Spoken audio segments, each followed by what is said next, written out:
قرآن ویلی ان شکرتم لازیدنکم که تاسې د عینک کان راویستلی وای خانان سوي بم وی عذاب کې بم نه وی لازیدنکم والله در باندې مې اورېدلي وای چې د افغانستان په بل وطن کې هم څوک راووته دې باندې چې نیمایي کار کړی وي د بل او دا به م وامرئ طالبانو ورونو وعده در سره کوم زه به یا مړ یم یا ژوندی که افغانستان کې د عینک په کان باندې کار راووته نیمایي ته به رسېدلی نه تاسې به واورئ چې بل هم همداسې غټ کان راووته ځکه الله وعده کړې لازیدنکم او موږ څوک کړی کوپران پنجابیان یو عادت لري وی چې وسپنه په لاس باندې ورسي وی کوشش کوي چې دې نه چی جوړ کړم خو نعمت ده نعمت کار ترې واخله وسپنه نعمت ده کنه نعمت ته له نعمت نه کار واخله کنه او موږ ته چې وسپنه په لاس راسي خباړ باندې خرڅه کړه کباړي باندې خرڅه کړه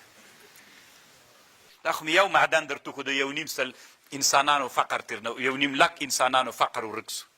دا خو طالبانو که یو بل معدن پیدا سی 1 لک په هغه کې سي یو بل را پیدا سی یو بل را پیدا سی یو بل را پیدا سی فابریکې په مغه روپۍ چې دلته راسي هغې باندې فابریکې جوړې سي نو فقر صفر ته ورسېد چې فقر صفر ته د دې ملت خلک خانان سول دې ملت خلک ذاتي څه وایي موږ مزدوري نه کوو خانان سول نو چې سړی خان سي بیا دی مزدوري کوي که بل مزدوري ته راغواړي بیا به طالبانو د کوپر له طرف نه دلته مزدوري ته خلک را رواني بیا به ته بادار یې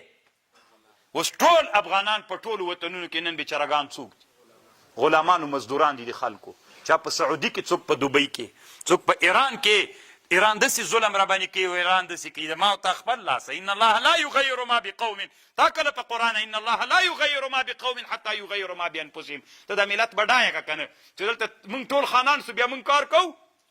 بیا به موږ ته څوک کار کوي بنګلادیش هندوستان ایران ولې کم معادن لرو چې اوس د سعودي ولې طالبانو ټول خلک روان دي خانان سوي چې خانان سول طالبانو ورنه هلته فقر له منځه وړی ده خلک روان دي بیا به موږ ته همداسې خلک را روان یو صاحب خانان غوندې به بیا ورته ناست یو خبر پوهېږ